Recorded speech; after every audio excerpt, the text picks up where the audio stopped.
In the harsh Wyoming wilderness, a story of loss and redemption unfolds. Sarah Mitchell's world crumbles when her twins die during childbirth, a tragedy that drives her husband to unthinkable cruelty. In his grief-stricken rage, he abandons her in a raging snowstorm, leaving her to freeze in nothing but a hospital gown. Just as hope seems lost, a wealthy rancher discovers her fragile form in the drifts.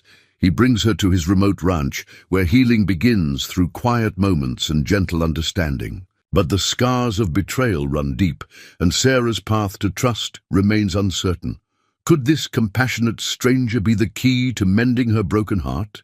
Before we jump back in, tell us where you're tuning in from. And if this story touches you, make sure you're subscribed, because tomorrow I've saved something extra special for you. The blue and pink striped baby blanket lay folded neatly on the hospital windowsill, its hand-knitted edges catching the pale winter sunlight. Sarah had spent months making it, each stitch woven with dreams of the twins she carried. Now, as she held their lifeless bodies, those dreams unraveled like loose threads. "Would you like to hold them a little longer?" The nurse's voice was gentle, understanding. Her practiced compassion suggested she'd guided other mothers through this unthinkable path before. Sarah nodded, unable to form words. Her daughter and son, perfect in their stillness, weighed nothing and everything in her arms. Emma had her father's nose, and little James, named after her grandfather, had the same chin dimple Sarah saw in her own baby pictures. They were beautiful, peaceful, and eternally asleep. Mark stood by the window, his broad shoulders rigid with tension. He hadn't touched the twins yet, hadn't even looked at them properly since the doctor delivered the news.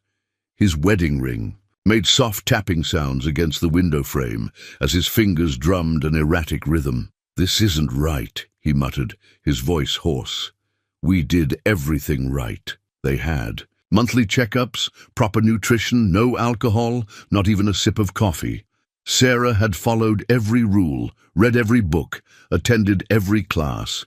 Yet here they were, in a room filled with silence where there should have been newborn cries. "Mark," Sarah whispered, "please come hold them just once. They're so beautiful."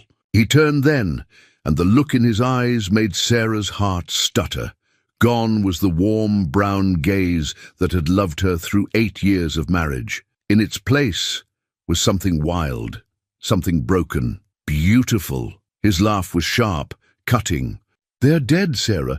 Dead because your body couldn't do the one thing it was supposed to do." The words hit her like physical blows. The nurse stepped forward, her professional demeanor hardening. "Sir, I'm going to have to ask you to..." "To what?" Mark's voice rose. "To calm down, to accept this, to pretend this is okay." Sarah clutched her babies closer, their cooling bodies a shield against his rage. She recognized this side of Mark, the volatile temper he usually reserved for broken equipment on their farm, or particularly stubborn livestock. But never, in all their years together, had it been directed at her. "I need some air," he growled, stalking toward the door. It slammed behind him, the sound echoing through the quiet room. The nurse touched Sarah's shoulder. "Would you like me to call someone? Your family?" Sarah shook her head. Her parents had passed 3 years ago in a car accident, and Mark's family lived 2 states away. They were alone here, just as they'd been alone when they'd first moved to Wyoming, chasing Mark's dream of running his own farm. Just a few more minutes with them. "Please." The nurse nodded and withdrew, leaving Sarah to memorize every detail of her children's faces. Emma's delicate eyelashes, James's tiny fingers, the perfect shell of their ears. She hummed softly, an old lullaby her mother used to sing, her tears falling onto their blanket-wrapped forms. "Sleep tight, my angels," she whispered, kissing each perfect forehead. "Mama loves you. Mama will always love you." When the nurse returned, Sarah let her take them away. The hand-knitted blanket remained on the windowsill, its cheerful stripes now a monument to what should have been. Through the window, she could see Mark in the parking lot below, pacing in the swirling snow, his grief taking shape, as something dark and dangerous. The hospital discharge papers trembled in Sarah's hands as Mark drove in tense silence. The medication they'd given her made everything seem slightly unreal, like she was watching someone else's tragedy unfold. Snow fell heavily outside, thick, flakes catching in the truck's headlights. "We should wait until morning," she ventured quietly. "The storm's getting worse." Mark's knuckles whitened on the steering wheel. "I'm not spending another minute in that place." The truck swerved suddenly, leaving the main road for a snow-covered track that led into the wilderness. Sarah's heart began to pound. "This isn't the way home." "Home?" Mark laughed, a sound that held no warmth. "That nursery you spent months decorating? Those 2 empty cribs? That's not home anymore. That's a museum of failure." "Please," Sarah whispered. "You're scaring me." "Scaring you?" The truck jerked to a stop, sliding slightly in the deep snow. "You think you're scared now? Try carrying on our family name alone. Try facing my parents, telling them their only son's line ends here because you couldn't." "It wasn't my fault." The words burst from her, surprising them both. "The doctor said sometimes these things just happen. We can try again. We can—" The slap caught her completely off guard, snapping her head against the window. In 8 years of marriage, he had never raised a hand to her. The shock of it silenced them both for a long moment. Then Mark was out of the truck, stomping through the snow to her door. She fumbled with her seatbelt, but the medication made. Her movements slow, clumsy. The door yanked open and bitter cold rushed in. "Mark, please," she begged as he grabbed her arm, dragging her out into the storm. Her hospital gown offered no protection against the wind. "Think about what you're doing." "I have thought about it," he growled, pushing her away from the truck. "I've thought about how I can't look at you without seeing them. How every time you touch me, I'll remember how they felt, cold and still in that hospital room." Sarah stumbled in the deep snow, her bare feet already numbing. Her wedding ring caught the truck's headlights as she raised her hands in supplication. "We're both hurting. We need each other now more than ever. I don't need a reminder of my loss." He backed toward the truck. "If God wanted to take something from me, he should have taken you instead of my children." The words cut deeper than the cold. Sarah watched, disbelieving, as he climbed back into the truck. The engine roared, drowning out her final plea. As the taillights disappeared into the swirling snow, her wedding ring slipped from her trembling, her finger disappearing into the white drifts at her feet. She stood there, shock temporarily numbing her to both the cold and the betrayal. The hospital gown whipped around her legs, the thin cotton already soaked through. In the distance, she could no longer hear the truck's engine over the howling wind.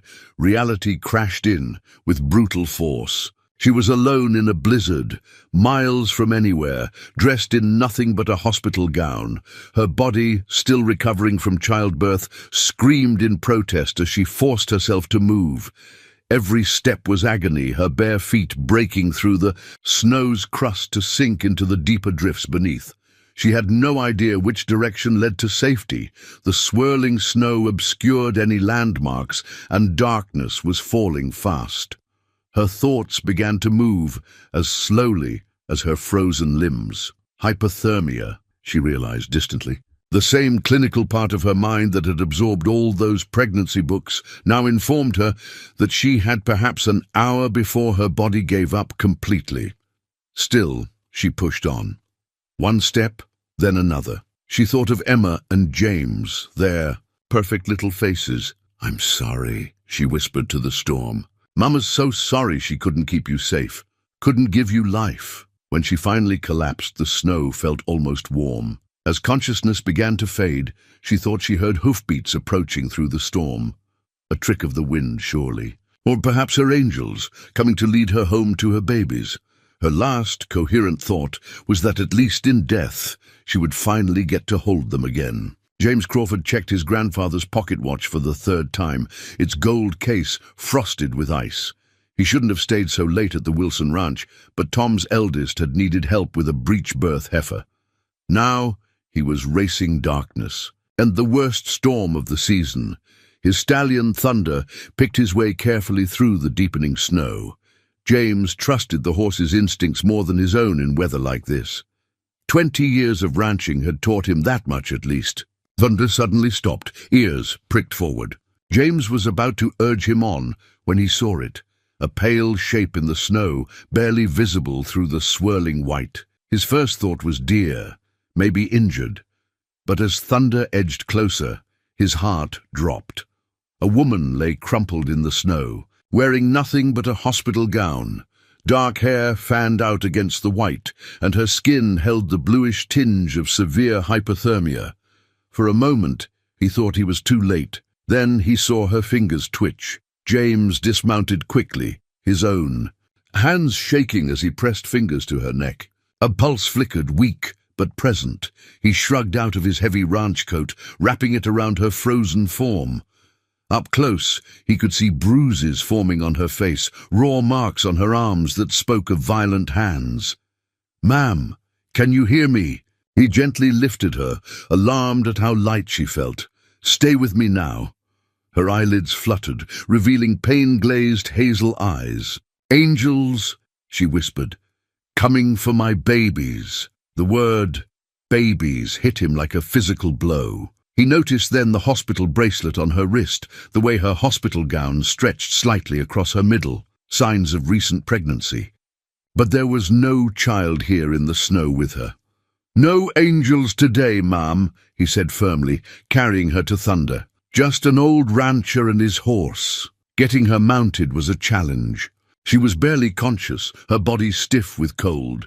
James ended up mounting first, then pulling her up in front of him. She slumped against his chest, her breathing shallow. "Thunder, take us home," he murmured, turning the horse toward Crawford Ranch. The stallion needed no urging, sensing the urgency in his master's voice. James kept one arm tight around the woman's waist, the other on the reins. Through the layers of coat and clothing, he could feel her shivering, a good sign, actually. It was when the shivering stopped that you had to worry. "Stay with me," he repeated, more prayer than command. "My ranch is just a few miles ahead. Warm fire, hot coffee, safe harbor from whatever storm brought you here." She stirred slightly. "Mark," the name came out as a sob. "Why?" "Shh," James soothed, though anger burned in his chest. Someone named Mark was responsible for this. He'd bet his ranch on it. Someone had thrown this woman away like trash, leaving her to freeze to death. Thunder picked up his pace, sensing home was near. Through the swirling snow, James could just make out the lights of his ranch house. Martha, his housekeeper, would still be up. She never slept until he made it home in bad weather. The woman's shivering had grown more violent, her teeth chattering audibly. James hunched over her, trying to shield her from the worst of the wind. His grandfather's watch ticked steadily in his pocket, counting down precious minutes. Almost. "There," he promised. "Just hold on a little longer, you're safe now." She made a small sound, somewhere between a whimper and a sigh, and pressed closer to his warmth. Something about her desperate trust broke his heart. What kind of man would do this to her? Leave her to die in a blizzard? Thunder's hooves finally clattered onto the wooden bridge that marked the entrance to Crawford Ranch. Through the snow, warm light spilled from the main house windows. As if on cue, the front door opened, spilling more light into the storm. "Martha!" James called out. "Need help here?" The woman in his arms had gone still. But when he looked down, her eyes were open, watching the approaching lights with a mix of fear and desperate hope. She looked young, he realized, too young for whatever tragedy had brought her to this moment. "Welcome to Crawford Ranch," he said softly. "You're going to be all right now, I promise." Martha Davidson had served as housekeeper at Crawford Ranch for 30 years, but she'd never seen James Crawford carry a woman across the threshold before. The young thing in his arms was more dead than alive, her hospital gown crusted with ice. "Guest room's ready," Martha said, already moving. "I put the electric blanket on high." An antique quilt, handed down through 3 generations of Crawfords, lay across the 4-poster bed. Martha pulled it back as James gently laid their unexpected guest down. In the warm lamplight, the woman's injuries were stark. bruises blooming. On her face, raw abrasions on her arms, feet blue with frostbite. "Should we call Doc Wilson?" Martha asked, already knowing the answer. "Storm's too bad. He'd never make it." James's voice was tight with controlled anger. "We'll have to do what we can ourselves." Martha nodded, gathering supplies. Hot water bottles, warm compresses, the medical kit they kept for ranch emergencies. 30 years of treating everything from hypothermia to horse kicks had taught her plenty. "Her pulse is stronger," James reported, fingers pressed to the woman's wrist. "But she's still too cold. Hospital gown needs to come off and it's soaked through." Martha shooed him toward the door. "Out with you now. Let me tend to her properly." James hesitated. She was talking about babies on the ride here. And that hospital bracelet? Martha's heart sank as she read the bracelet. Sarah Mitchell, maternity ward. "Go on now," she said more gently. "I'll handle this part." Once James left, Martha worked quickly, efficiently. The wet hospital gown was replaced with warm flannel pajamas. Hot water bottles were tucked around Sarah's core. The worst of the frostbite was on her feet, but thankfully not severe enough for permanent damage. Throughout it all, Sarah drifted, in and out of consciousness, mumbling occasionally about twins and someone named Mark. Martha's experienced hands were gentle, but her heart was breaking. She'd seen enough in her years to recognize the signs of both recent childbirth and domestic violence. A soft knock announced James's return. "How is she?" "Warming up slowly," Martha replied. "But she'll need watching through the night. The shock alone." He nodded, setting a cup of hot broth on the bedside table. "I'll take first watch. You get some rest." "James Crawford, I've known you since you were knee-high to a grasshopper. You've got that look." "What look?" "Like you're fixing to right some wrongs." She touched his arm. "Whatever happened to this girl, it's not your battle to fight." His jaw set stubbornly. "Someone left her to die in that storm, Martha. Left her knowing she'd just lost her babies. What kind of man does that? The kind that's not worth you getting tangled up with." But she knew that look. James had his grandfather's sense of justice and his grandfather's stubborn streak. Sarah stirred then, eyelids fluttering. "Cold," she whispered. James was beside her instantly, adjusting the blankets. "You're safe now," he said softly. "You're at Crawford Ranch. No one's going to hurt you here." Her eyes opened fully, fear and confusion warring in their hazel depths. She tried to sit up, but James's gentle hand on her shoulder kept her still. "Easy now," he soothed. "You've got some frostbite and bruising that needs healing. Martha here's gotten you warmed up, but you need to rest." Sarah's gaze darted between them, then to the unfamiliar room with its solid wooden furniture and thick curtains. My babies." Martha's heart broke at the raw pain in those two words. She sat carefully on the edge of the bed, taking Sarah's cold hand in her warm one. "Rest now, child. There'll be time for talking later." Tears slid down Sarah's temples into her hair. "He left me there. He really left me there. And now you're here," James said firmly. "Safe and warm with people who want to help. That's all you need to focus on right now." Something in his steady voice seemed to reach her. Sarah's rigid muscles slowly relaxed, though her hand still clutched Martha's like a lifeline. "Think you can manage some broth?" Martha asked, reaching for the cup James had brought.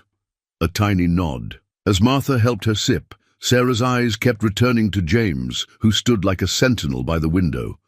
There was fear there, but also something else, the first fragile stirrings of trust. An empty silver picture frame sat on the guest room dresser, its surface reflecting the pale morning light. Sarah stared at it from her bed, seeing not the blank space, but the family portrait that would never be. Herself, Mark, and the twins.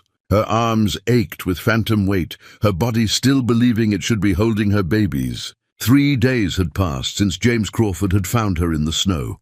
Her feet were healing, the frostbite responding well to Martha's careful treatment. The bruises on her face had deepened to purple, telling their own story of that terrible night. A soft knock interrupted her thoughts. "Come in," she called, quickly wiping her eyes. James entered, carrying a breakfast tray. He'd made these morning visits a routine, always announcing himself clearly, always maintaining a careful distance. She'd noticed how he never blocked the doorway, always ensuring she could see a clear path to escape if she needed it. "Martha's famous buttermilk pancakes," he said, setting the tray across her lap. "Best medicine in Wyoming." The pancakes smelled wonderful, but her throat felt too tight to eat. "I should leave soon. I've imposed enough." "You're not imposing." His voice was gentle but firm. "Dr. Wilson's coming by today to check on you properly. Storm's finally cleared enough for travel." Sarah pushed the pancakes around her plate. "I don't have any way to pay—" "Stop." James settled into the chair by her bed, his movements deliberately slow and non-threatening. "You're not a burden. You're not an imposition. You're someone who needed help, and this ranch has always been a place where help is freely given." Tears spilled despite her best efforts. "I keep thinking I'll wake up and this will all be a nightmare. That I'll still be pregnant. That Mark will still be—" She couldn't finish. James was quiet for a long moment, his weathered hands clasped loosely in his lap. "My wife, Caroline, died in childbirth 12 years ago," he said finally. "Along with our daughter." Sarah's head snapped up, meeting his eyes for the first time that morning. She saw there not pity, but deep understanding. "For months afterward, I'd wake up reaching for her," he continued. "The pain, it doesn't go away completely, but it does change, becomes something you can carry without breaking." "How?" The word was barely a whisper. "One breath at a time, one day at a time." He gestured to the empty picture frame. "And you don't try to fill the empty spaces too quickly. You let them be empty until you're ready." A sob escaped her then, raw and painful. James didn't move. To touch her didn't offer empty platitudes. He simply sat, a steady presence while she grieved. When the storm of emotion passed, she found she could breathe a little easier. "Tell me about them. Your wife and daughter?" A soft smile touched his eyes. "Caroline loved spring best. Said it was when the ranch showed its true colors. We were going to name our daughter April." They talked through the morning, the pancakes growing cold and forgotten. James shared memories of Caroline, and Sarah found herself speaking of the twins, their perfect fingers, their peaceful faces. Each word was agony, but somehow speaking their names made them more real, more honored. "I don't know how to be in the world anymore," she admitted finally. "Everything I was, wife, mother, farmer's wife, it's all gone." "Then be something else," James said simply. "Be Sarah, just Sarah, until you figure out the rest." She looked at him then, really looked. The morning sun brought out silver, threads in his dark hair, laugh lines around his eyes that spoke of joy despite loss. Here was a man who had walked through his own valley of shadows and emerged carrying his grief with grace. "I'm afraid," she whispered, "all the time, of Mark finding me, of being alone, of never feeling whole again." "Fear's natural," he replied, "but you're stronger than you know. I saw that strength when you were fighting to live in that storm, and you're not alone. Not anymore." The empty picture frame caught the light again, but this time Sarah saw something different in its reflection. Not what was lost, but what might someday be. Not today, not tomorrow, but someday. "Thank you," she said softly, "for everything." "That's what neighbors do out here," he answered. "We look after our own." The scent of fresh herbs filled the ranch house kitchen. Rosemary, thyme, and sage growing in terracotta pots along the windowsill. Sarah ran her fingers through the aromatic leaves as morning light streamed through the glass. 2 weeks at Crawford Ranch had taught her the rhythm of the place, the quiet certainty of each day's routines. Martha hummed as she kneaded bread dough, her strong hands working with practiced ease. "Those herbs need pinching back," she commented. "Keep them from getting too leggy." Sarah found herself reaching for the kitchen shears before she could. Think too hard about it. It was the first time she'd offered to help without being asked. Her hands trembled slightly, but the familiar work steadied her. "Just like that," Martha approved. "You've got a good touch with growing things." The praise brought an unexpected warmth to Sarah's cheeks. On their farm, Mark had dismissed her herb garden as frivolous. Not real farming, he'd said. But here, Martha treated every task as worthy, from baking bread to tending plants. The kitchen door opened, bringing a blast of cold air and James's boots on the threshold. "Something smells good in here." "Herb bread," Martha answered. "Sarah's." "Idea." James's smile reached his eyes, crinkling the corners. "Sounds perfect. We could use something warm after morning chores." Sarah found herself smiling back before she caught herself. The expression felt foreign on her face, like muscles long unused. But it didn't hurt as much as she'd expected. "I could help," she offered quietly. "With chores, I mean. I know my way around a farm." James and Martha exchanged a look she couldn't quite read. "Doc Wilson did say some light activity would be good," Martha said carefully. "Long as you don't overdo. The chickens need feeding," James suggested, "and Thunder's always gentle with new folks." The prospect of going outside sent a flutter of anxiety through Sarah's stomach. She hadn't left the house since that first night, but the morning was bright, the sky a clear Wyoming blue that seemed to go on forever. "I'll get my coat," she said, surprising herself with her own certainty. The coat was another kindness, thick wool lined with fleece, borrowed from Martha's closet. Sarah wrapped it around herself like armor before stepping out onto the porch. Crawford Ranch spread out before her, a patchwork of snow-covered pastures and sturdy outbuildings. Nothing like the stark efficiency of their farm, where Mark had stripped away anything that didn't serve a direct purpose. Here, morning glories climbed the fence posts and wind chimes hung from the barn eaves. James waited patiently while she took it all in. "Chickens first," he suggested. "They get mighty vocal if breakfast is late." The henhouse was warm and familiar, filled with soft clucking and the smell of fresh hay. Sarah found herself falling into old patterns, checking nests, spreading feed, talking softly to the curious hens that pecked around her feet. "You're good with them," James observed from the doorway. "Most new folks make them nervous. We had chickens before." She swallowed hard. "I always liked morning chores best, everything fresh and possible." He nodded, understanding in his silence. When they moved on to the stables, she felt steady enough to face Thunder, James's big bay stallion. The horse lowered his head to her outstretched hand, breath warm against her palm. "He remembers you," James said softly. From that night, the memory was fragmented, cold and fear and strong arms holding her safe. "Horses know good souls." James handed her a curry brush. "Want to help me get him ready for the day?" "Working." Together, they groomed Thunder until his coat gleamed. Sarah found herself relaxing into the rhythm of it, the simple pleasure of caring for something living. When the horse nudged her shoulder affectionately, she didn't flinch. "Thank you," she said as they walked back to the house, "for letting me help." "Thank you for helping," James replied simply. "Place runs better with more hands." She caught sight of her reflection in a window, cheeks pink from the cold, eyes clearer than they'd been in days. The woman looking back at her wasn't whole, not yet, but she wasn't broken beyond repair either. Martha met them at the door with fresh coffee and warm bread. The herbs Sarah had tended perfumed every slice, turning a simple meal into something like hope. The newspaper lay on the kitchen table like a grenade waiting to explode.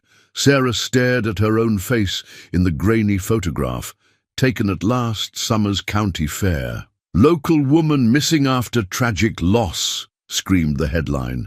Below it, Mark's carefully crafted story of a grieving mother who had wandered away from the hospital in a state of confusion. "He's looking for me." Her voice sounded distant to her own ears. James stood at the window, his posture tense. "He won't find you here.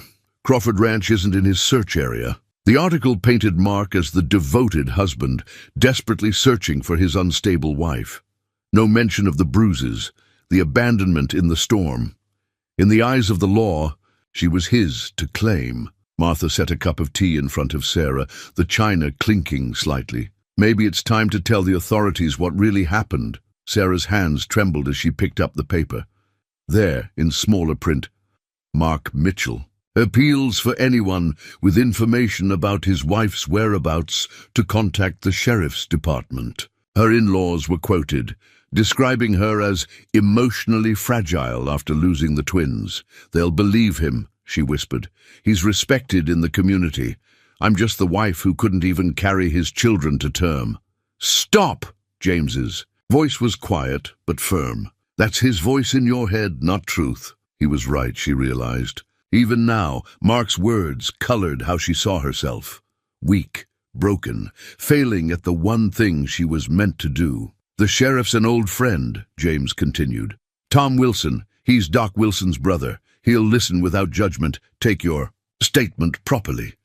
Sarah wrapped her arms around herself, remembering the bite of winter wind. "And if they don't believe me?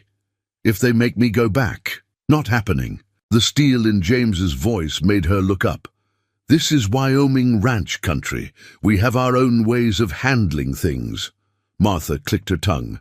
"James Crawford, don't you go getting any ideas about frontier justice. Just saying she has choices." He moved to the table, careful to telegraph his movements as always. "You're not alone in this, Sarah. Whatever you decide, we'll support you." The newspaper photo showed her smiling, Mark's arm around her shoulders. They looked like the perfect farming couple, all their dreams ahead of them.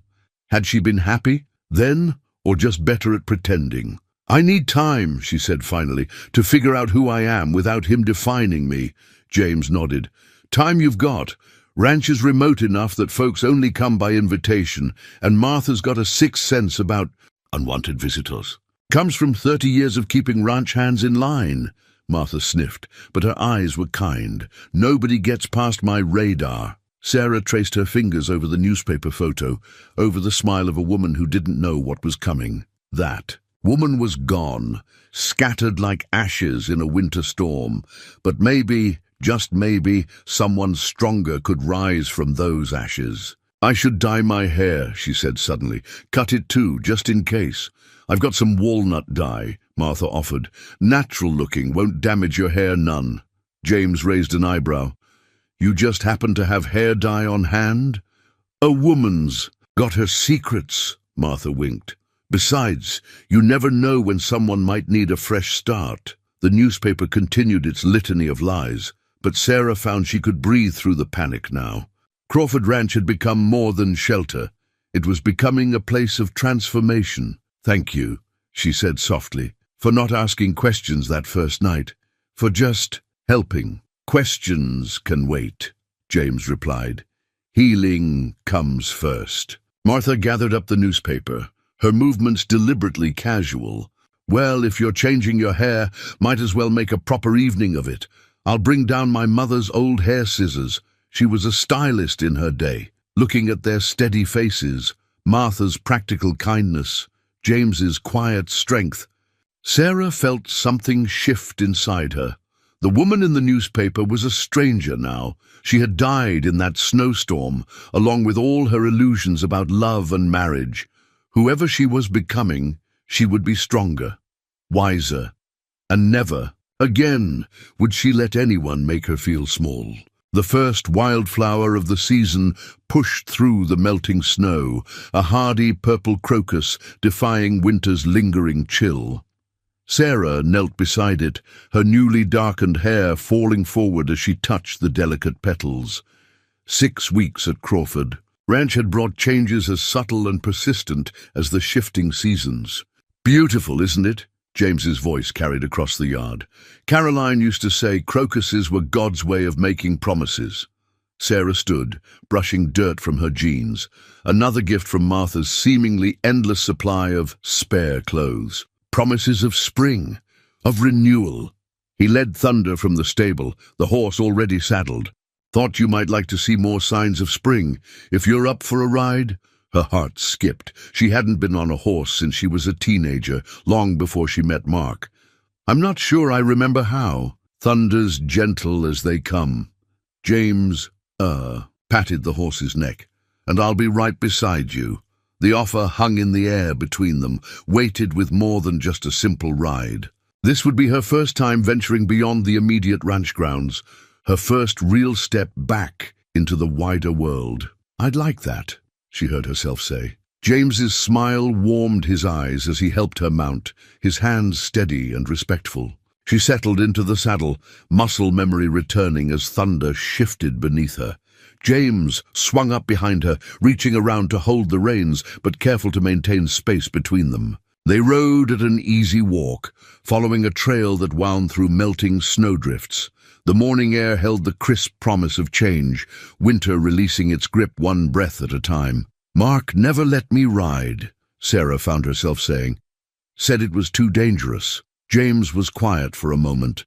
"Seems to me the most dangerous thing is letting someone else decide what you can and can't do." The truth of it settled in her chest, beside the steady rhythm of thunder's hoofbeats. How many things had she given up?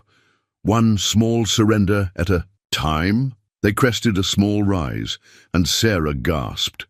Below them, a meadow emerged from the snow like a patchwork quilt, patches of white giving way to green grass and early wildflowers. "Crawford Ranch's secret garden," James said softly. "Most folks don't know it's here. My grandfather used to bring my grandmother when they were courting." Sarah felt him tense slightly behind her, as if he hadn't meant to reveal that last detail. But the moment held no pressure, no expectations. Just the quiet beauty of the meadow, and the gentle sway of their shared saddle. "Tell me about them," she asked. "Your grandparents." As thunder picked his way down to the meadow, James spoke of the ranch's history, of his grandfather's determination to build something lasting, of his grandmother's dreams of making beauty flourish in the harsh landscape. "She planted every type of flower that could survive Wyoming winters," he said as they dismounted. "Said a ranch needed more than just practical things to truly thrive." Sarah walked to where crocuses and early daffodils pushed through the melting snow. She was right. Beauty feeds something in the soul. Yes, it does. When she turned, she found James watching her with an expression that made her heart flutter. "I'm not ready," she said quickly, "for anything." "I know." His voice was gentle. "Healing takes its own time, like spring." They stood in comfortable silence, watching thunder graze among the wildflowers. Sarah felt something shift inside her, like ice breaking up on a river. Not a dramatic thaw, but the first subtle cracking of winter's hold. "Sometimes I feel guilty," she admitted, "for finding moments of peace, of happiness, when my babies never got the chance to live." James moved closer, slow and careful as always. "Your twins wouldn't want their mama to stop living. Joy honors their memory as much as grief does." Tears pricked her eyes, but they weren't the devastating storms of early grief. More like spring rain, gentle and cleansing. "Thank you for knowing exactly what to say. Just speaking truth as I see it," he offered his hand, ready to head back. She took it, letting him help her remount. The ride home was quiet, but it was a peaceful quiet, filled with the sounds of spring's awakening and the steady rhythm of shared breaths. The police report lay open on James's desk, its official letterhead stark against the worn wood. Sarah's hands trembled as she read the words. "Mark Mitchell expands search for missing wife to neighboring counties. Possible mental health crisis following loss of newborn twins. He's getting closer." The words stuck in her throat. Through the study window, she could see storm clouds gathering over the distant mountains, dark and threatening. James stood beside his desk, phone still in hand after the call from Sheriff Wilson. "Tom wanted us to know. Mark's been asking questions in town, showing your picture around." 2 months of peace shattered like glass. Sarah could almost feel the phantom grip of Mark's hands, the bite of winter wind. Her legs gave way, and she sank into the leather armchair by the fireplace. "I can't go back," the words came out as a whisper. "He'll kill me this time." "You won't have to." James's voice held the same quiet authority she'd come to trust. "Tom's on our side. He's seen enough domestic cases to read between the lines." Martha appeared in the doorway, her face tight with concern. "Just got off the phone with my sister in Idaho. She's ready whenever we need her." Sarah looked between them, realization dawning. "You've been planning for this since that first newspaper article," James admitted. Martha's sister runs a women's shelter. If it comes to it, she can help you disappear completely. New identity, new start. The thought of leaving Crawford Ranch sent a different kind of pain through her chest. This place had become home, its routines and quiet moments healing wounds she'd thought would never close. I don't want to run. The strength in her voice surprised her. I'm tired of letting him control my life, even from a distance. James and Martha exchanged a look she couldn't quite read. There's another option, James said carefully, but it's complicated. Tell me. Marriage. The word hung in the air. Between them, Wyoming still has common law marriage. If we filed the paperwork, backdated to when you arrived here, it would void any claims Mark has, Martha finished. Make it harder for him to force you back. Sarah's heart pounded. You'd do that? Risk getting tangled in all this? It would be on paper only, James assured her quickly. No expectations. Just legal protection. She stood, moving to the window. The storm clouds were closer now, casting shadows over the ranch. But unlike that night in the snow, she wasn't alone anymore. What aren't you telling me? She asked, noting the tension in James's shoulders. He sighed. Mark's been drinking, getting aggressive with his questions. Sheriff's worried he might do something rash if he finds out you're here. The old fear clawed at her throat, but something else rose to meet it. Anger, fierce and clarifying. I won't let him hurt anyone else. This place, what you've both done for me. Then let us help, Martha said softly. James's reputation in the community is solid. His word against Mark's would give me a fighting chance. Sarah turned from the window, facing them both. But it's not fair to you, James, being tied to someone so broken. You're not broken. The quiet conviction in his voice made her breath catch. You're the strongest person I know. Thunder rumbled in the distance as Sarah looked at the police. Report again. Her old life stared back from the grainy photograph, a woman she barely recognized now. If we do this, she said slowly, it has to be clear to everyone that it was my choice. That I wasn't kidnapped or coerced. I won't have you risking everything just to have Mark twist it around. James nodded.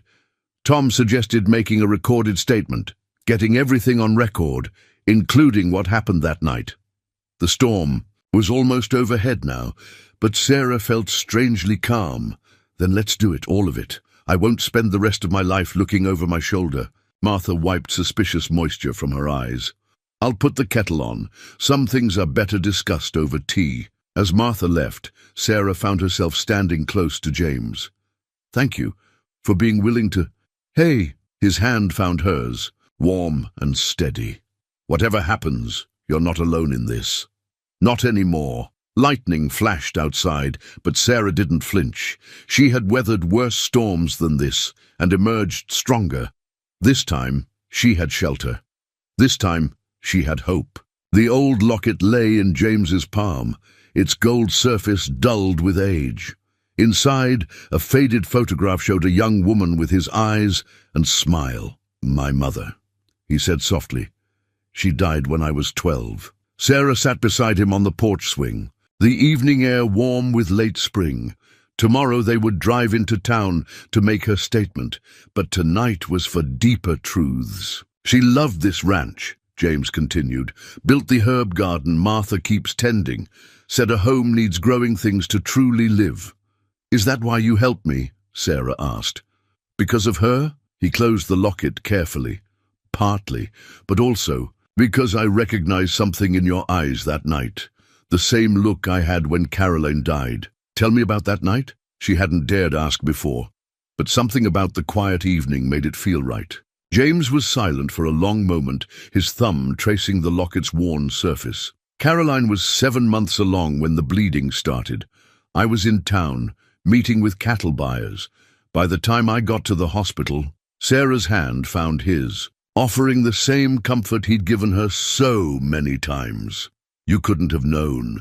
That's what everyone said, but I carried the guilt for years, convinced myself I didn't deserve happiness after failing them both. The admission hung in the air between them. Sarah thought of her own guilt over the twins, the weight she'd carried. What changed? Time. Martha's stubbornness. A small smile touched his lips, and learning that love isn't a finite resource. Loving again doesn't dishonor what was lost. His words stirred something in her chest. Hope, fear, possibility. James, I know. He turned to face her fully. I know you're not ready, may never be ready, and that's okay. What we're doing tomorrow, the marriage paperwork, it doesn't have to mean anything beyond legal protection. But it did mean something. They both felt it in the gentle pressure of clasped hands, in shared glances over morning coffee, in the way they'd learned to read each other's silences. I dream about them, Sarah whispered. The twins, not nightmares anymore, but sweet dreams. They're playing in that meadow you showed me, surrounded by wildflowers. That's beautiful. But I wake up feeling guilty, like I'm betraying them by finding peace, by feeling... She couldn't finish. Joy? James suggested gently. Connection? She nodded, tears threatening. Mark used to say I felt things too deeply, that I needed to be more practical, more controlled. Mark was wrong about a lot of things. James's voice held quiet certainty. Feeling deeply isn't weakness, it's courage. The locket caught the last rays of sunset, gleaming like a promise. Your mother? Sarah asked. What would she have thought of all this? She would have loved you. No hesitation in his voice. Would have said you have her favorite kind of strength, the kind that blooms after storm damage. Sarah leaned, back letting the porch swing's gentle motions soothe her. I'm scared of tomorrow, of saying it all out loud, making it real again. I'll be right there. We all will. Me, Martha, Sheriff Tom. You're not facing this alone. No, she agreed softly. Not alone anymore. They sat in comfortable silence as dusk settled over the ranch. Somewhere in the distance, an owl called. The sound reminded Sarah of another night, another conversation.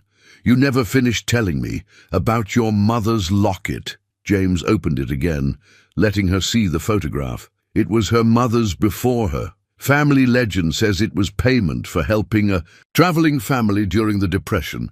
Great-grandmother used it to buy seed grain that saved the ranch. A legacy of helping others, Sarah observed. She always said blessings multiply when shared. He hesitated, then lifted the chain over his head. I want you to have it. James, I couldn't, not as a proposal or a promise. Just as a reminder that you're part of this ranch's story now. Whatever comes next. With trembling fingers, Sarah accepted the locket. It felt warm from his skin, heavy with history and meaning. Thank you for everything. His smile held understanding and something deeper, something neither of them was ready to name. For now, it was enough to sit together in the gathering darkness, letting hope take root like spring flowers after winter's thaw. The call came just before dawn, Martha's urgent knock, startling Sarah from uneasy dreams. James needs help in the barn. Stars falling, and there's trouble. Sarah's feet were moving before her mind could catch up. She'd made her statement to Sheriff Wilson yesterday, reliving every moment of that terrible night. Now, throwing on boots and jacket, she felt strangely clear-headed.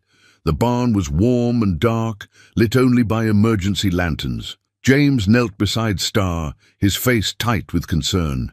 The mare's sides heaved with effort, but something was clearly wrong. Breech. Birth?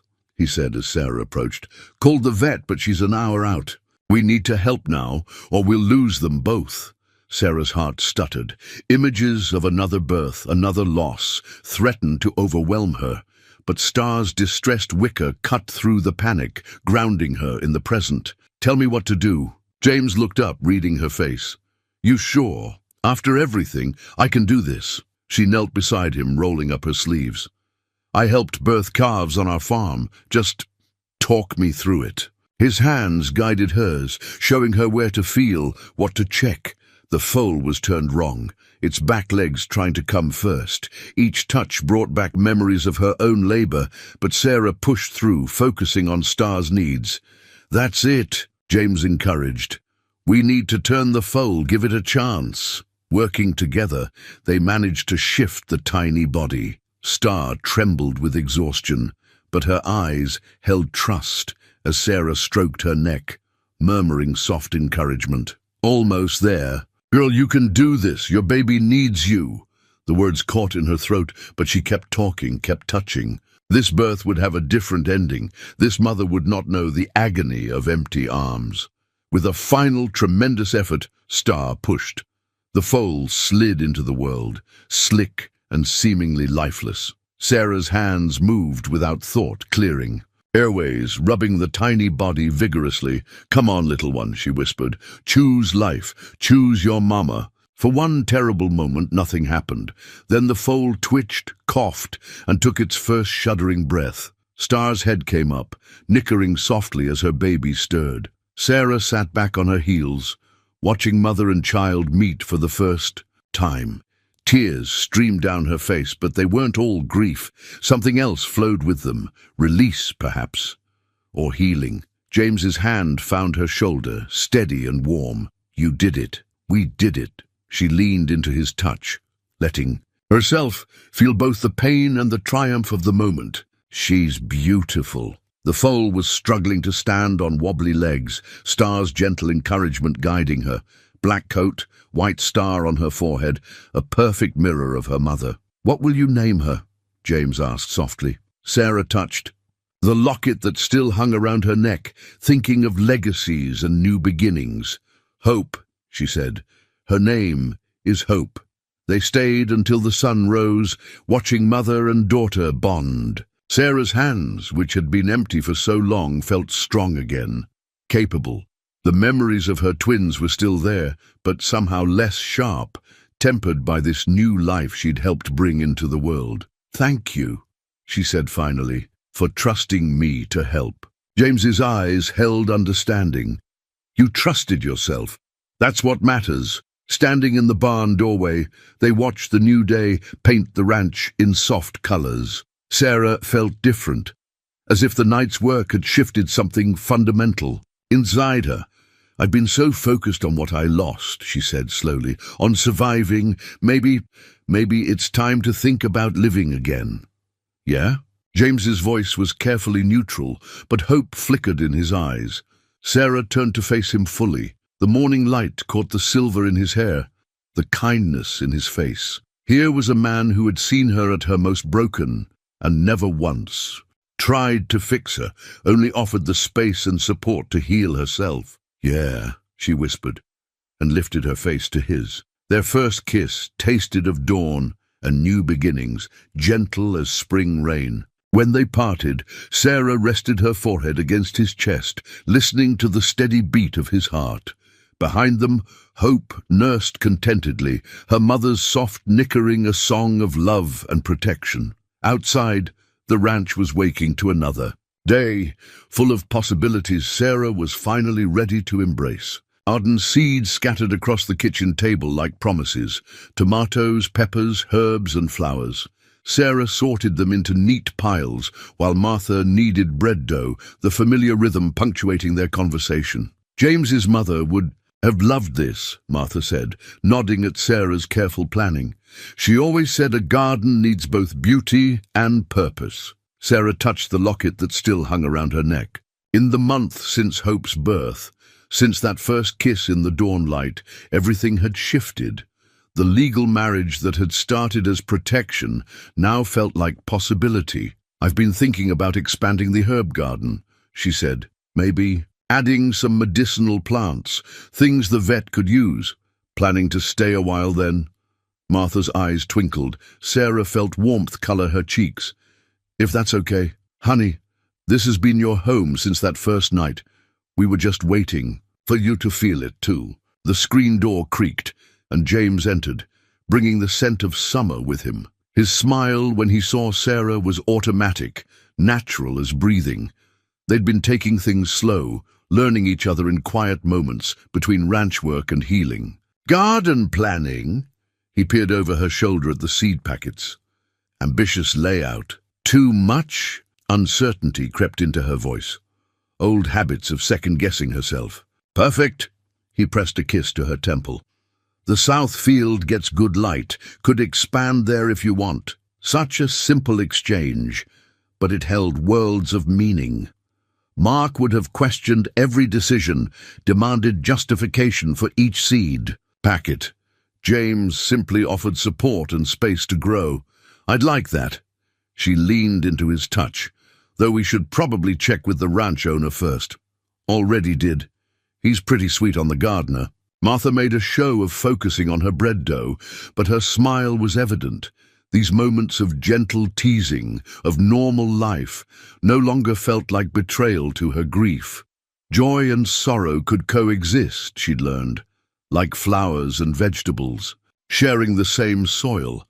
The community garden project called again, James said, helping himself to coffee. Asked if you'd consider running some workshops on herb growing. Sarah stilled. I don't know. Mark's family might hear about it. Sheriff Tom's got deputies watching Mark, James reminded her. He hasn't been seen in the county for weeks. And you can't put your life on hold forever. He was right. The statement she'd given, detailing that night in the snow, was now official record. Mark's carefully constructed image had cracked under investigation. Other women had come forward, speaking of his temper, his controlling nature. Maybe, she said slowly, it's time to stop hiding. James sat beside her, his presence steady and grounding. Whatever you decide, I'm here. We both are, Martha added, and half the county besides. Word gets around, you know, about folks who need supporting. Sarah looked down at the seeds scattered before her. Each one held the potential for new life, just waiting for the right conditions to grow, like her, like this tentative thing building between her and James. I love you, she said suddenly, the words falling like seeds themselves. I should have said it before, after Hope was born, or that first kiss, or any moment since. But I was afraid of what loving again might mean. James's hand found hers among the seed packets. I love you too. Have since that night in the storm. Though I didn't know it then. Martha sniffed suspiciously, turning away to put her bread in the oven. Outside, the summer sun painted the ranch in shades of possibility. Through the window, Sarah could see Hope racing around the paddock on her. Longlegs, Star watching proudly. Well then, she said, squeezing James's hand, let's plant a garden, something beautiful and lasting. Together, he agreed. The seeds seemed to glow in the afternoon light, not just plans for vegetables and flowers, but for a future she'd thought lost forever in the snow. Love, she was learning, could be like her herb garden, cultivated slowly, tended with care, growing stronger with each passing season. The broken fence post lay in the dirt, snapped by the impact of Mark's truck. Sarah stood frozen in the garden, dirt still clinging to her gloves, as her past and present collided with devastating force. So this is where you've been hiding, Mark's voice carried across the yard, slurred with alcohol and rage. Playing house with some rich rancher while I searched half the state. James stepped between them, his movement calm but purposeful. You need to leave, Mark. Now. Leave? Mark's laugh held no humor. That's my wife you've got here. My property. Sarah's hands trembled, but her voice stayed steady. I stopped being your anything the night you left me to die. You were confused, grieving. Mark took a step forward, swaying slightly. I've forgiven you for running away. It's time to come home. This is my home. Sarah touched the locket, at her neck, drawing strength from its weight. I'm not that woman anymore. Mark's eyes fixed on the jewelry, narrowing dangerously. Wearing his trinkets now. Sleeping in his bed? You didn't waste any time replacing our babies, did you? The cruel words struck like physical blows, but Sarah stood her ground. Don't you dare use them against me. You're the one who couldn't handle their loss. Handle it! Mark's voice rose. You killed them! Your weak body couldn't even do the one thing it was made for. James moved then, fast and decisive. His fist connected with Mark's jaw, sending him stumbling backward. That's enough. But Mark recovered quickly, charging forward with drunk determination. The two men collided hard, wrestling in the garden Sarah had so carefully tended. Flowers crushed under their feet as they fought. James! Sarah started forward, but Martha appeared, grabbing her arm. Sheriff's on his way, the older woman said. Don't give him another target. They watched helplessly as James and Mark traded blows.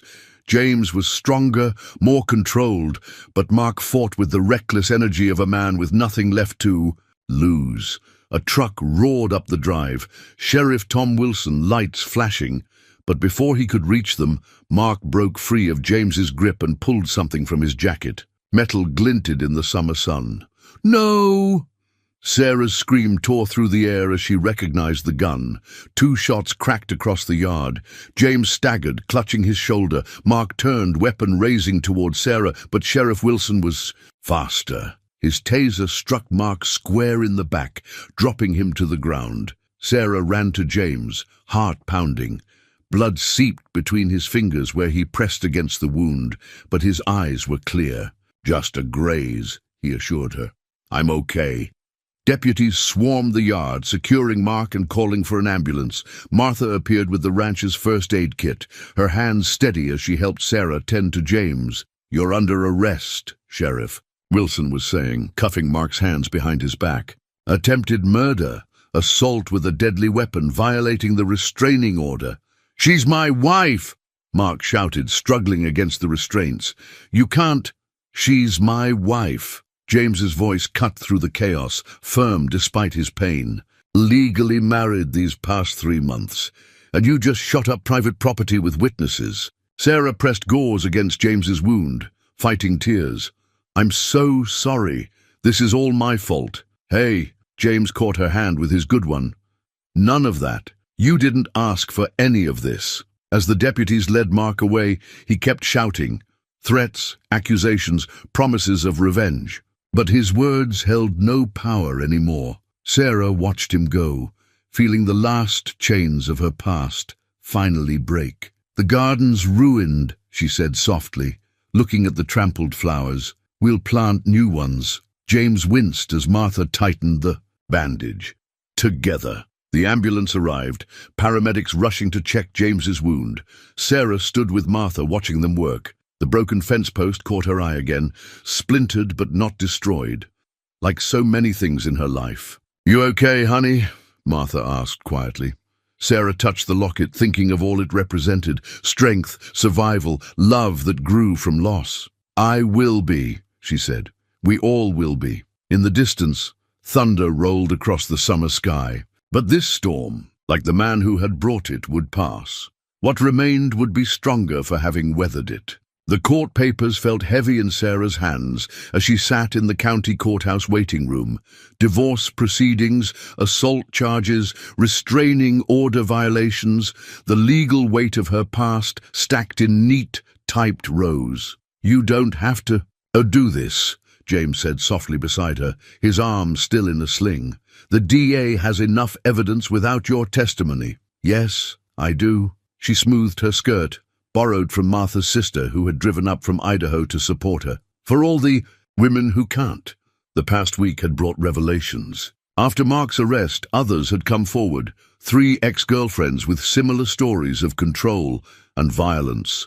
Their statements sat in the stack of papers, a chorus of voices saying, "Enough." "Mrs. Crawford." The bailiff appeared in the doorway. "They're ready for you." James squeezed her hand as she stood. In the gallery behind her, she felt the presence of her supporters: Martha, Sheriff Tom, Doc Wilson, even old Mrs. Henderson from the community garden. Word had spread quickly through ranch country about Mark's attack, and the community had rallied. Mark sat at the defendant's table, shoulders hunched in an orange jumpsuit. He looked smaller somehow, diminished without his careful mask of respectability. When he turned to look at her, she met his gaze steadily. "Please state your name for the record," the judge instructed. "Sarah Elizabeth Crawford." The name felt right on her tongue, chosen rather than given.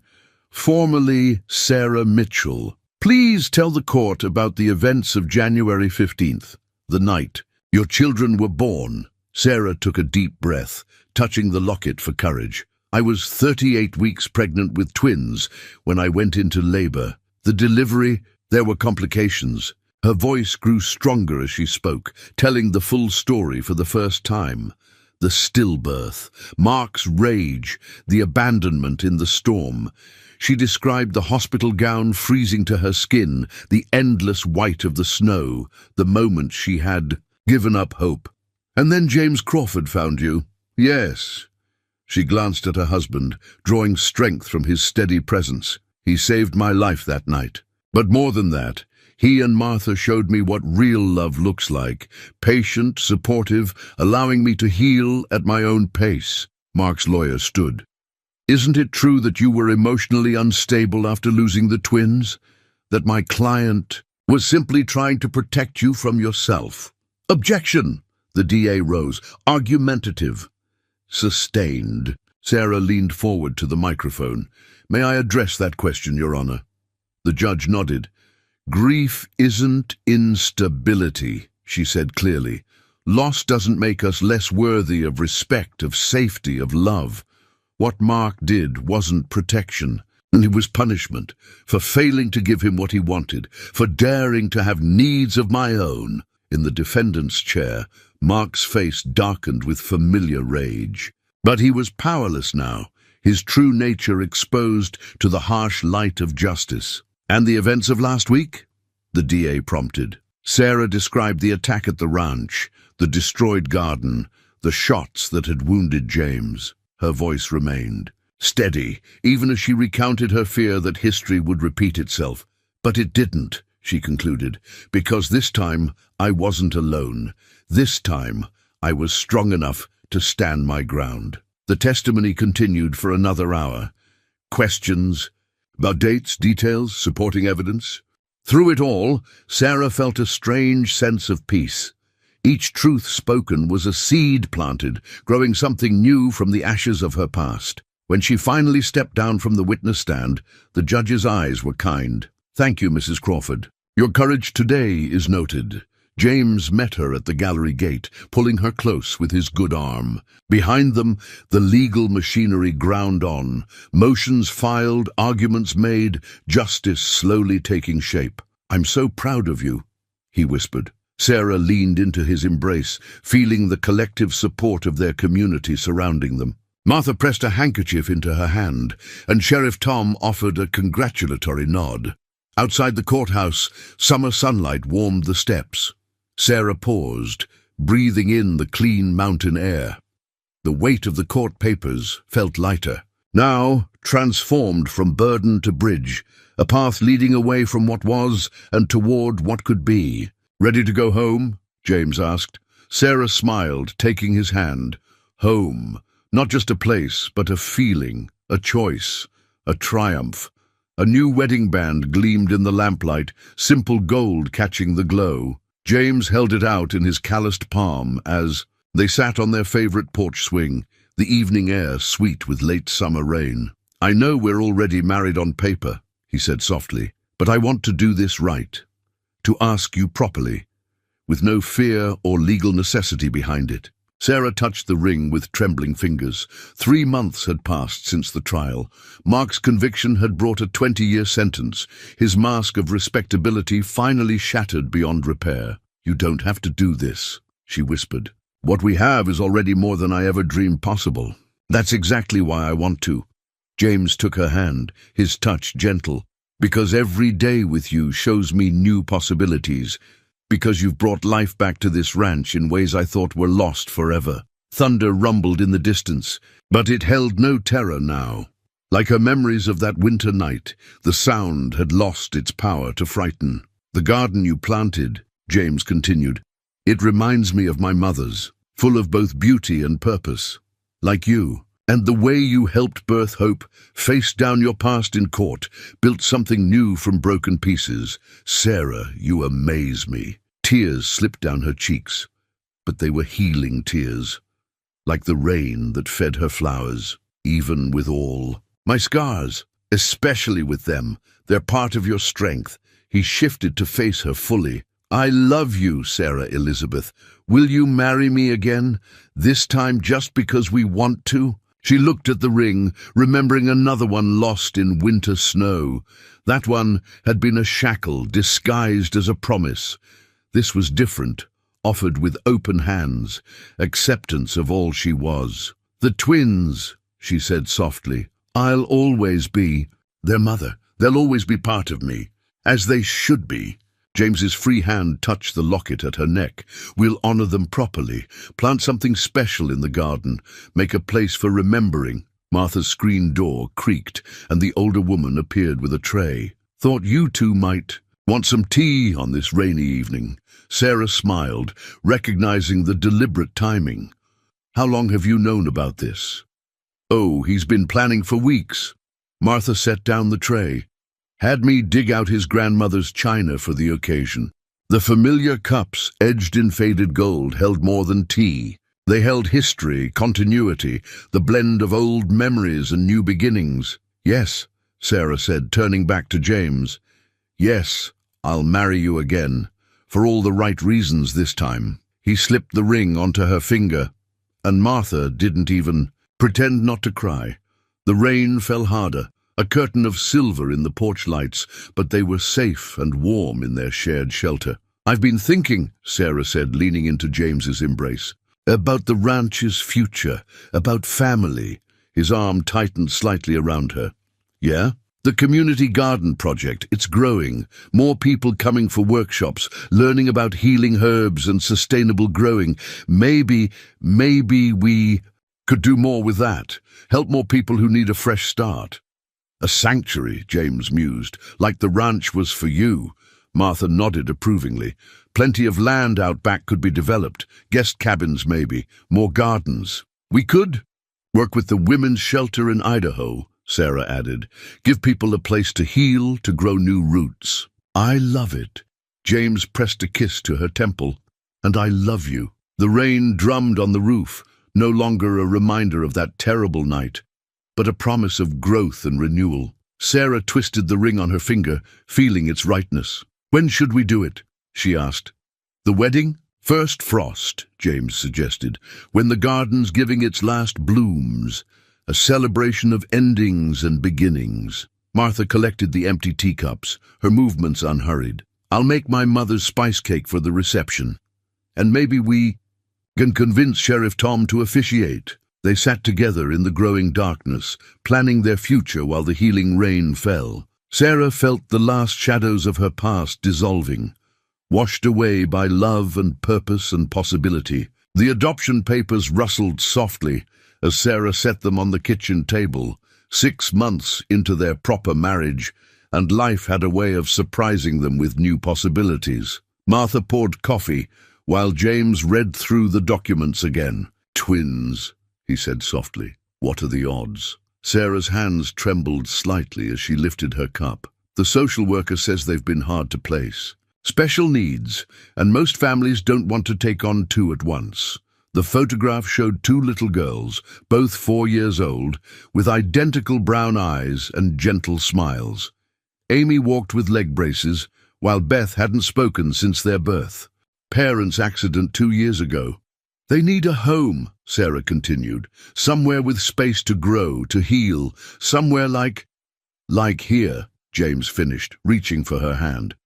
"Where healing seems to be what we do best." Martha wiped suspicious moisture from her eyes. "Those rooms above the barn we've been fixing up for the sanctuary project, they'd make perfect bedrooms for little girls." Sarah touched the locket at her neck, thinking of other twins, other possibilities. "I was afraid to even consider it at first, afraid it would feel like replacing Emma and James. But it doesn't, does it?" James's voice was gentle with understanding. "No." She smiled through tears. "It feels like their legacy, like they're helping us find more love to give." The social worker's words echoed in her mind. "These girls need parents who understand loss, who know that healing takes time and patience."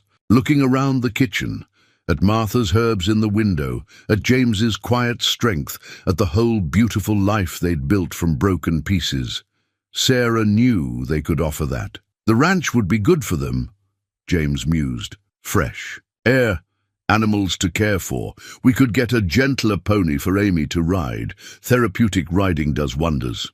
And Beth might find her voice again among the flowers," Martha added. "Nature has its own way of healing." Sarah stood, moving to the window. The garden she'd planted stretched out before her, autumn flowers blazing with color. Beyond it, the new buildings of their sanctuary project were taking shape, a place where others could find the same healing she had. What do you think, James? Really think? Two little girls is a big change. He joined her at the window, rapping, his arms around her waist. I think love multiplies when you share it. Isn't that what your garden teaches us? The more you plant, the more grows. They'll need so much patience, so much understanding. Like someone else I know. He pressed a kiss to her temple. Someone who taught me that the broken places can become the strongest, given time and care. Martha cleared her throat. Well, those rooms won't furnish themselves. I'll start making lists. Beds, dresses, toys. Little girls need plenty of books too. Sarah turned in James's arms. We're really doing this. If you want to, if you're ready. She thought of that night in the snow, how close she'd come to giving up, how life had given her a second chance, not just at survival, but at joy, at family. I want to, she said firmly. They deserve what we can give them. Safety, patience, room to grow at their own pace. Then I'll call the social worker. James's smile crinkled the corners of his eyes. Tell her Crawford Ranch is about to get a little livelier. A lot. Livelier, Martha corrected, already scribbling notes. Twins means double everything. Double the love, double the chaos, double the blessings. Sarah picked up the photograph again, studying the girls' faces. Amy's determined set to her chin. Beth's gentle eyes, two little souls who needed exactly what this place could offer, acceptance, understanding, and the time to bloom in their own way. Emma and James would have been their age, she said softly. I think they'd be happy about this. About their mama finding a way to give the love they couldn't receive. James hugged her closer. They're watching, sending us these two girls who need exactly what we have to give. Outside, the autumn wind stirred the garden flowers. Soon winter would come again, but this time it would bring not endings, but beginnings. New life, new hope, new chances to love. 1 year later, winter painted Crawford Ranch in familiar whites and silvers. Sarah stood in the garden she'd created, now dusted with snow, watching Amy and Beth build a snowman while James supervised from the porch. The memorial garden bloomed even in winter, evergreen bushes and winter jasmine surrounding. Two small angel statues. Emma and James had their place here, their memory honored in this space where healing grew. "Mama!" Amy called, her leg braces leaving determined tracks in the snow. "Come see!" Beth didn't speak, but her smile said everything as she placed a carrot nose on their creation. 6 months at the ranch had worked its quiet magic, Amy growing stronger through daily rides on Sugar, the gentle pony James had found, while Beth communicated through garden tasks and gentle touches. "Beautiful," Sarah praised, adjusting the snowman's scarf. "Should we take a picture for the family album?" The album sat on their mantel, telling their story in photographs. The twins' adoption day, their first Christmas together, quiet moments of growth and triumph. Beside it, a newer photo showed 3 women and their children, the first families to find sanctuary at Crawford Ranch. James joined them in the garden, pulling Sarah close. Happy anniversary. 1 year since she'd nearly died in a storm, much like this one. 1 year since love and courage had given her a second chance at life, at family, at joy. Martha appeared on the porch, camera in hand. Everyone's smile. The flash caught them all. James and Sarah, Amy's proud grin, Beth's quiet contentment, the memorial garden standing witness. A family built from broken pieces, stronger for having been mended. "Time for hot chocolate," Martha announced. "These girls need warming up." As the children followed Martha inside, Sarah lingered in the garden. The locket at her neck held new pictures now. Emma and James on one side, Amy and Beth on the other. Different dreams, same love. "No regrets?"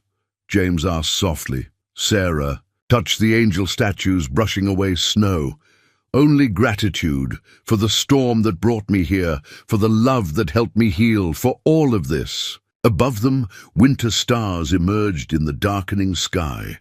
But Sarah wasn't afraid of the dark anymore, or the snow, or the future. She had found her way home. "Come inside," James said, offering his hand. "Our girls are waiting." Sarah took his hand, leaving footprints in the snow, not of escape this time, but of return, of belonging, of love that grew stronger with each passing season.